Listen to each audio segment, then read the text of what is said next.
علی شیر خدا، فجر کا وقت تھا، ہاتھ میں چھڑی پکڑی تھی، 63 سال عمر مبارک تھی، کوفے کی جامع مسجد میں نماز پڑھانے آ رہے، ہر دروازے پہ دستک دیتے، اٹھو الصلاۃ خیر من النوم۔ رستے میں حضرت علی لوگوں کو جگاتے جگاتے آئے، جب مسجد کوفہ میں پہنچے تو ایک بدبخت خنجر چھپائے کھڑا تھا، اس نے حضرت علی رضی اللہ تعالیٰ عنہ کو خنجر مارا، وہ دوستانہ جو 10 سال کی عمر میں شروع ہوا تھا۔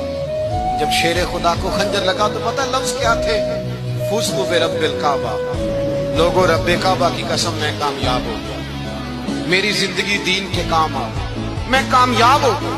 حضرت علی کی داڑھی ساری لہو سے بھر گئی۔ حضرت شیر خدا فرمایا کرتے تھے، ایک دفعہ میں بڑا بیمار ہوا، میرے سے اٹھ کے کھڑا نہیں ہوا جاتا تھا، حضور تیمارداری کرنے آئے تو میں نے کہا یا رسول اللہ پتہ نہیں بچوں گا کہ نہیں۔ حضور نے فرمایا علی نہیں، تو اس وقت دنیا سے جائے گا جب تیری داڑھی لہو سے رنگین ہو جائے۔ شیر خدا کہتے ہیں جب زخم لگا تو میں نے نیچے جھکا کر دیکھا تو داڑھی لہو سے بھری ہوئی ہے، میں نے کہا بس وہی کامیاب ہو گیا۔